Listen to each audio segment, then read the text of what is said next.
কখনো ভারতীয় সেনা মানব ঢাল হিসাবে ব্যবহার করছে কাশ্মীরি যুবককে, কখনো আবার কাশ্মীরি তরুণ তরুণীরা পাথর ছুটছে ভারতীয় সেনাকে লক্ষ্য করে। কাশ্মীরের পরিস্থিতি ক্রমেই জটিল হয়ে উঠছে। এই প্রেক্ষাপটে মুখ খুললেন সেনাপ্রধান বিপিন রাওয়াত। শ্রীনগরে ভোটের দিন পাথর ছোঁড়া রুখতে একটি বুথে এক কাশ্মীরিকে জিপের সামনে বেঁধে ঢাল হিসাবে ব্যবহার করেছিলেন রাষ্ট্রীয় রাইফেলসের মেজর নিতিন লিতুল গগৈ। জানিয়ে সমালোচনার ঝড় ওঠে নানা মহলে, কিন্তু এরপরই মেজর গগৈকে পুরস্কৃত করেন সেনাপ্রধান।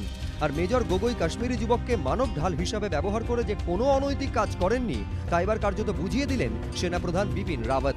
এক সাক্ষাৎকারে তিনি বলেন, এটা একটা ছায়াযুদ্ধ, আর ছায়াযুদ্ধ মানেই নোংরা লড়াই। ছায়াযুদ্ধটা সবসময়ই নোংরাভাবে লড়া হয়। নিয়ম মেনে চলাটা তখনই সম্ভব যখন শত্রুরা সামনাসামনি এসে লড়াইটা করে, কিন্তু যেহেতু এটা একটা নোংরা লড়াই তাই নতুন উপায়ে এর মোকাবিলা করতে হবে। এখানেই থামেননি সেনাপ্রধান। এক ধাপ এগিয়ে তিনি এও বলেন, জনতা আমাদের দিকে ইট পাথর ছুটছে, তারা আমাদের লক্ষ্য করে পেট্রোল বোমা ছুটছে। আমার জওয়ানরা যদি আমার কাছে জানতে চান এরপর কি করব, আমি কি ওদের বলবো দেখে যাও, শুয়ে যাও সব আর মরো। তারপর আমি তোমাদের জন্য খুব সুন্দর একটা কফিন আর জাতীয় পতাকা নিয়ে আসবো, আর তোমাদের দেহগুলি তাতে ভরে সেগুলি তোমাদের বাড়িতে পাঠিয়ে দেব যথাযথ সামরিক মর্যাদা দিয়ে। বাহিনীর প্রধান হিসাবে এটাই কি আমার বলা উচিত? আমার কাছ থেকে কি এটাই আশা করা হচ্ছে?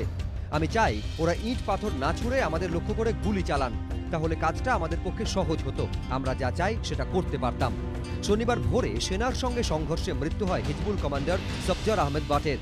গত বছর বুরহানওয়ানি সেনা অভিযানে নিহত হওয়ার পর সফজারকেই কাশ্মীর উপত্যকার কমান্ডার হিসেবে বেছে নিয়েছিল হিজবুল। তার মৃত্যুর প্রতিবাদে রবিবার শ্রীনগর, পাটন সহ বিভিন্ন জায়গায় বন্ধের ডাক দেওয়া হয়, কিন্তু বিচ্ছিন্নতাবাদীদের বন্ধের ডাক উপেক্ষা করে অসংখ্য কাশ্মীরি যুবক সেনায় ভর্তির পরীক্ষায় অংশ নেন। এই ছবি নিঃসন্দেহে জঙ্গিদের কাছে বড় সড় ধাক্কা। এবিপি আনন্দ।